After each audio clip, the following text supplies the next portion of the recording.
Свети Николе е сериозен во намерата да додаде нова ставка на финансиски прилив во општинскиот буџет. Изворот би бил познатиот археолошки локалитет Била Зора, место каде е откриена кралската резиденција на древните пајонци од рано античкиот период.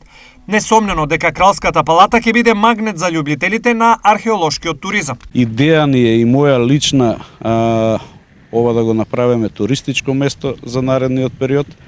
Сега сакаме да направиме еден проект од долу од резервоарот, па до тука директно до Била Зора, нели да не се кружи, да направиме како една пешачка патека нагоре со скалички као тоа време, за да можат сите посетители кои што секојдневно пешачат од Свети Николе навака да дојдат да ги посетат овие убавини. Во меѓувреме експерти од Штипскиот музеј работат на конзервација на Кралската палата. Ова е чекор повеќе во реализација на идејата на локалните власти за подготовка на локалитетот во еминентен археолошки туристички комплекс. Се надеваме дека со оваа конзервација ќе допринесеме како еден мал сегмент да може да влезе во онаа туристичка понуда каде што навистина ќе дојдат туристите и да видат нешто. Со конзерваторските работи наскоро стартуваат и истражувачките, затоа што досега според оценката на археолозите 80% се откриени од кралската резиденција. Тоа ни дава нас надеж дека штом се почнува да се конзервира, да се заштитува,